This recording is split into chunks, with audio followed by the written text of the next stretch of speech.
The KZ Gale. Let's talk about it.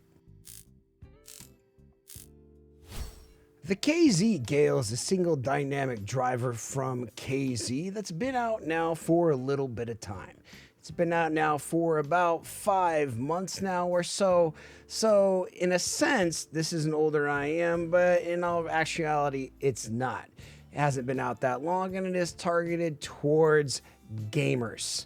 Let's start by looking at the build quality, and this was sent out by KZ, and it costs around $10 to $20 depending on what country you're in or where you buy it from. I do have a few minor gripes about the fit. There's a few edges on the backside where there's like decorative plating that kind of sometimes will catch on stuff. It's a little bit like, and fit because of that is a little bit questionable. Sometimes I have a few small ear hairs in my ear, and these will get caught on that. So it's not ideal. That doesn't happen very often. There's like this little circular ridge on the kind of the nip of it. It does kind of get stuck a little bit under my skin and irritate my skin very so slightly. I like this this overall shell. It's kind of cool. Overall it has a beautiful color, which is kind of has that like red, green, blue style IEM, and so it has kind of a pretty gamery vibe as far as what the design goes, and I think that's a pretty cool factor about it. I wish they could keep the design but keep it a little bit more smooth on the outside to be a little bit less irritating, but it's not a bad thing, and some people might actually appreciate how this is a little bit different, and the edges on this may not bother them, but it did bother me ever so slightly. But look at that. That's pretty awesome looking. Tips are fairly standard of what you would get in a normal KZ packaging. The cable it comes with is a typical KZ cable with a mic. You have a mic here, and you can mute it here from the other side. It's nice little feature. The cable's not super exciting, but if you do need a mic, it is nice to have a cable with one. You'll notice the extra prong. It's because this is a mic. It has that kind of generic cable feel to it. This IM doesn't have super exciting accessories, but it has an interesting faceplate. I like how it glistens in the light. It has kind of a special look to it, which makes it kind of unique. I do like the faceplate. I do like the overall fit and comfort of the IM, but it's not ideal for me. As far as sound goes, let's talk about the sound. Like, this has adequate bass. It has a little bit of extra mid-treble region, which a lot of people are not going to like, and people that are sensitive to that's going to bother them. It doesn't have a lot of extenuated upper air, but it's a nice overall sonic quality, like especially at this given price. It's a nice IEM that I think people will like. I think sometimes we watch videos because we're trying to figure out whether a product is good and whether a product is bad. I will say, I think for this price, I think overall this is a really nice set. It's unique. It's kind of a cool gamery vibe, and sonically it does sound good and it's acceptable. And so let's go ahead and take a minute and look at some graphs and talk about kind of how this IM relates to some other IMs in the bracket, and some maybe a little bit outside the bracket, so you guys get an idea of how I feel this fits in the market a little bit better. All right, so we look at the graph. What do you notice? Depending on when you normalize it, maybe if we normalize this at, say, 500, you'll notice the baseline is just kind of gliding, maybe slightly warm bass, a little bit extra 1.5K, which is fine, but what you'll notice is a ton of extra this mid-treble kind of presence region, and so it kind of has this glassy kind of a feel to it. Again, its bass isn't bad, but it's not super boomy, it's not super exciting, it's not super deep and rich. Let's look at a few other IEMs. The first one to look at is the Fresh Reviews Arete. Now, I don't really know how much gaming matters, but you'll notice the Fresh has a lot more of this less mid-treble region, a little bit more extenuated air, and a little bit more sub-bass region to help kind of drown this out. So what this kind of does, you almost have to think about sound as a teeter-totter, and when it gets a little bit more bass, it can kind of help ground out and kind of deafen some of this brightness. But when it doesn't have that bass, it kind of makes it that extra mid-treble region kind of be a little bit more. And so that's something to note with the Gale, that it does lean a little bit bright, like it's almost trying to lean to like, look how detailed and resolute this can be, rather than a muffled bass sound. And so like for depending on what you're looking for, you might looking for to find something that has a little bit more details, and this might be what you're trying to get from something like the Gale. You don't get the nice, rich, textured, boomy sound of the Arete, but that's something to note. Another one is the Moondrop May. Now, I did review the Rays, but I didn't really graph it. But the May and the Rays are basically the same with a lot of similarities. And you'll notice like it has a little bit more upper presence region in the May, a lot more bass, a lot more less mid-treble region. So they're going to have way different sound profiles. Like the May is going to sound a lot more, I don't know, probably more balanced and like has a little bit more like forward vocals, a little bit more thicker bass. But like some of the details will not feel as detailed, and it will feel be a little bit muffled maybe in the May. So it's an interesting approach of what they're trying to go after. There's a lot of different other IEMs from KZ. We're going to try to do a few comparisons. Like last year's kind of everybody's favorite one to meme about and talk about is the KZ EDC Pro. And the KZ EDC Pro, what do you notice? Way less of this mid-treble region. That has a little bit less upper air frequencies as well, so it's way more bassy as an overall whole, and like it will feel a little bit dead and not as lively in comparison to the Gale. And it does have a lot more sub bass and a lot more warmth, and so this becomes a very warm, rich, thick, stronger V-shaped set rather than something that has a little bit more air frequencies to boot.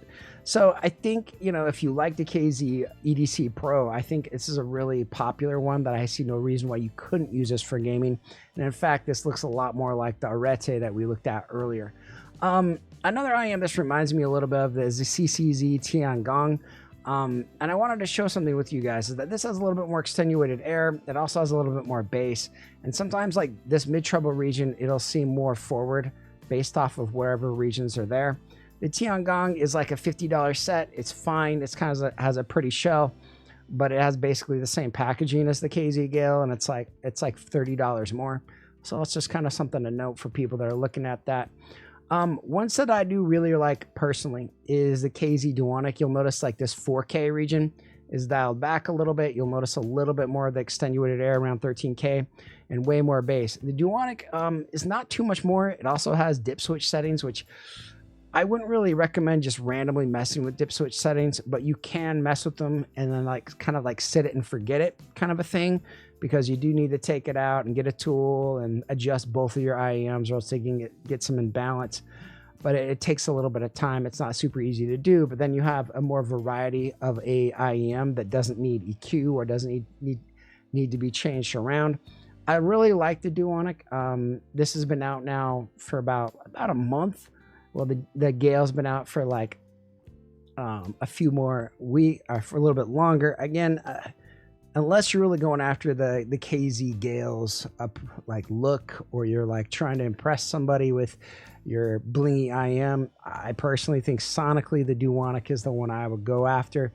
Plus, I feel it has more features with the dip switch settings, but yeah, it's just me. I want to show you some other IEMs this reminds me of, and why, like how they have some similar, like of this extra mid-presence region, but how they kind of drowned it out. Again, the Luna is one of my favorite sets. I really like it. It's like a $400 set from Zigat. And well, you'll notice it has way more bass that kind of helps grind out some of this sharp areas up here. It's just something to show real quick. A lot of people like the Tangzu Warner. You'll notice the Warner, even the Warner has a little bit more bass, a little bit more forward, like 2K, and a little bit less of that presence region. A lot of people talk great things about the Warner, and it is good, especially to people that are sensitive to this region up here. And that's the one thing you'll notice about the Gale, is that if you are sensitive to that region, but you also might like it depending on your ear canal and who you are. But for me and a lot of audiophiles, that's kind of a sensitive region that people talk about. Another one, the Bell, and you'll notice about the Bell, it kind of has that similar V-shaped set. It doesn't have as much extenuated upper air frequencies, and it has a little bit more of that mid-treble upper air here in the Gale, and just again more of a thick, richer bass in the Bell, and that's just something to note, that like For me, like that's a huge part of having a little bit more bass and a little bit more warmth, and the Bell does a good job with that. But it's a few dollars more. I do feel like it has nice build quality and a cable, but it depends on what you want at this price. Probably the more safer bet is the Kiwi Ears Cadenza. The Cadenza is about the same as the Bell, with just a few minor differences in this lower mid-range presence region, which can be very sensitive to some people depending on what you are looking for. So I mean, depending, you might even be able to find a Cadenza that I think you could work for gaming that would even be a little bit cheaper, depending on what the sales are in your country and what you're actually looking for. Another one I like is the Alua Ultra. Again, less upper mids, more bass, a little bit more air.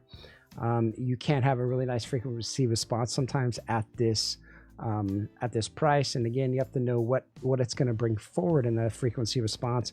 And for me, the Gale feels a little bit bright, but nice, enjoyable, fun, acceptable bass, and an enjoyable set overall, despite not being perfect. Another default presence I liked a lot is the Tangent Bunny. The problem with the Bunny, it is a little bit warm leaning, and the fit and comfort of it is not very good, and it kind of uses a different, unique cable. So it's just something to keep in note. But I think sonically, the Bunny is a little bit of an upgrade sonically, and that, or maybe the KZ Duonic, will be where I would recommend for a sonic IM. All right, let's rank these guys up. KZ Gale, where does it rank up? Solid, solid price, solid IM for a $19 IM. Never really sibilant, but it does have a little bit, slight amount of brightness that I'm not a huge fan of. But I'm giving a solid dynamics of a 7. All things considering, it's pretty good. Its mids are fine, but not great. It's that upper treble, that upper kind of that lower treble, upper mids kind of region that's a little bit off. And its soundstage and openness is pretty good for the price. It's a nice IM. It gets a recommendation. I think people are going to like it, but it has a few minor quirks about it. And again, I personally like the Duonic from KZ. That's a newer IM, but I think if you have the Gale, it's a great set. So gaming IMs, they're kind of funny to talk about because I'm not a focused gamer, but I do believe in sound that a good IM is good really for any preference, whether you want to use it to listen to podcasts, to movies, to just go on a walk and use for things. I don't really think it matters that much. I think really chasing the best of the best in the gaming world is a little bit something that you should be cautious of. Is this a gaming focused IM? Yes, but depending on the game and the style and your hearing, your ear canal, basically you're getting a lot of different variables. But I do feel that this is a fine IM for music or for gaming, and it's a nice set that I think people are going to like that get it. I have no real major fault with it, and I enjoyed my time testing this IM. But it's tough when you get a company that does a lot of IMs and you just got their new IM. And it's a nice set. There's a lot of, like, the budget market's really, really tough. And you really got to look for something that's going to fit you, that you like the design of, that you like the overall comfort and feel of, even almost more so than the sonic qualities of an IM. And that's an important feature of an IM, is how does it make you feel? How does it feel in your ear? Do you like it? Do you not like it? If it's not comfortable for you, you're not going to want to use it for more than a little bit. And that also becomes a problem. That's really all I got to say about this IM. Big thanks to KZ for sending this out. If you guys have any questions, let me know in the comments below. Hope you guys have a great day. Bye-bye for now.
Go! Go. Go on with you!